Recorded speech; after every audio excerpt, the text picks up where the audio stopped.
এইগৰাকী হৈছে অনুষ্কা। অনুষ্কা ক্লাছ 8ত পঢ়ি থকা এগৰাকী ছাত্ৰী।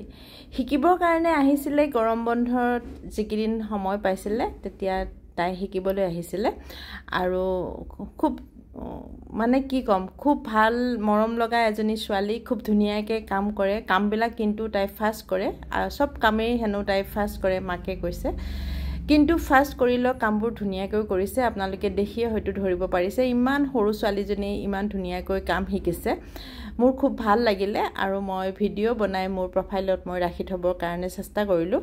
আৰু তাইৰ লগতে আৰু এগৰাকী বাইহাটা চাৰিআলিৰ পৰা আহিছে অৰ্চনায়ো ধুনীয়াকৈ কাম কৰি আছে, সেয়াও দেখুৱাই দিলোঁ। আৰু অনুষ্কাই বহুত কেইটা কাম কৰিলে, প্ৰত্যেকটো কামেই মই অকণমান দেখুৱাই দিছোঁ। যিহেতু সৰু ছোৱালী, ইমান সৰু ছোৱালী প্ৰশিক্ষণ ল'বলৈ অহাই নাছিলে।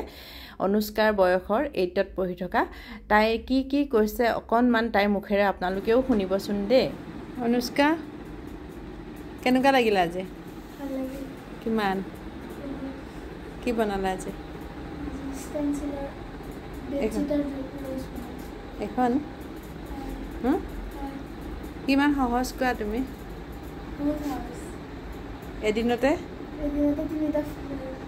এদিনতে মানে কিমান সময় লাগিলে? আধা ঘণ্টাত 3টা ফুল হৈ গৈছে। কি ভাল লাগে ন?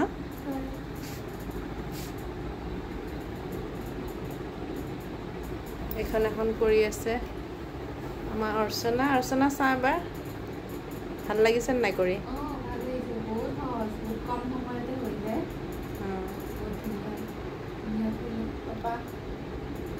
মেখেলা চাদৰ, তোমাৰ মেখেলা চাদৰ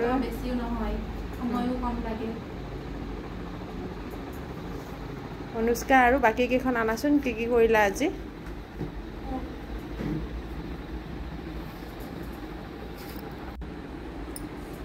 অনুষ্কা, এইটো কি কৰিবা?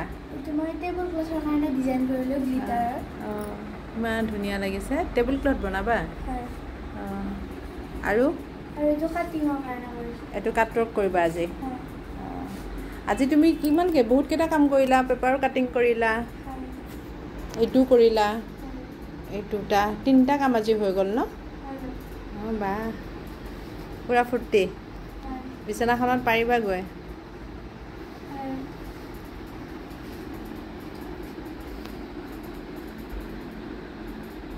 চাওঁ এবাৰ ইফালে চাই দিয়া দুইজনে। এপ্লিকো কৰিছা আজি তুমি দেখোন বহুত কৰিলা। ইমান সৰু ছোৱালীজনীয়ে আজি ইমান কেইটা কাম কৰিছে। 11টা বজাত আহিছিলা নেকি?